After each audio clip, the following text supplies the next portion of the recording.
یہ مضبوط سوسائٹی، اس کے اندر کوئی اختلاف نہ ہونے پائے، نفرت قدم نہ رکھنے پائے۔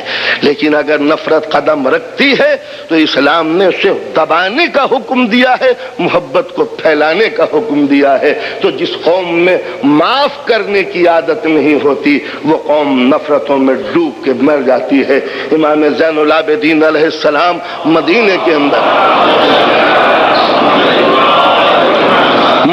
کے اندر ہیں، شام کا رہنے والا ایک دشمن امام مدینے آیا ہے۔ جب دیکھا کہ یہ فرزند حسین ہے تو ایک مرتبہ اس نے امام کی شان میں کچھ گستاخی کی، گندی بات کہی، امام نے سنی انسنی کر دی۔ اس نے پھر وہی سینٹنس ریپیٹ کیا، امام نے پھر نظر انداز کر دیا، پھر اس نے وہی جملہ کہا، امام نے پھر نظر انداز کر دیا۔ جب ظالم کہتے کہتے تھک گیا اور امام نے کوئی نوٹس نہ لیا تو گھبرا کے سامنے آیا اور امام کے شانوں پر ہاتھ رکھ کے کہا، فرزند حسین، میں اتنی دیر سے تمہیں گالیاں دے رہا تھا اور تم کوئی نوٹس نہیں لیتے۔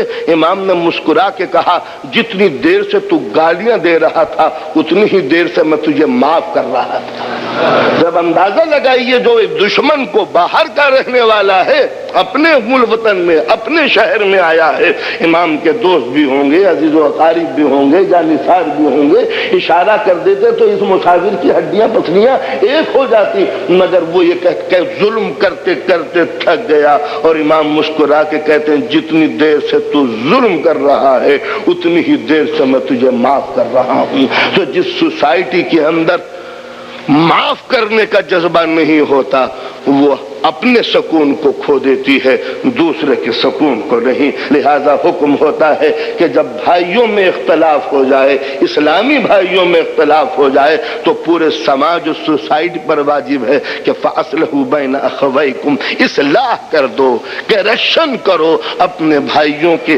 لیکن اصلاح کب ہوگی؟ ظاہر ہے کہ ایک ظالم ہے، ایک مظلوم ہے، تو اسلام نے ایک قسم کی دھمکی دی، وَاتَّقُوا اللَّهَ لعلکم ترحمون، اللہ سے ڈرو، کیا تم نہیں چاہتے کہ اللہ تمہارے اوپر رحم کرے؟ کس قدر عجیب و غریب قسم کی دھمکی ہے۔ یعنی تم بھی تو ضرورت محسوس کرتے ہو کہ تمہارے اوپر رحم کیا جائے، تو اگر تم چاہتے ہو کہ اللہ کا رحم وصول کرو تو جب تک اپنے چھوٹے پر رحم نہیں کرو گے کبھی خدا بھی تمہارے اوپر رحم نہیں کرے گا۔ تو لہذا اگر سوسائٹی کو باقی رکھنا چاہتے ہو تمہارے لیے ضرورت اس بات کی ہے کہ معاف کرنے کا جذبہ جب تک تمہارے دل میں نہیں ہوگا جب تک تم سوسائٹی کو قائم نہیں کر سکتے۔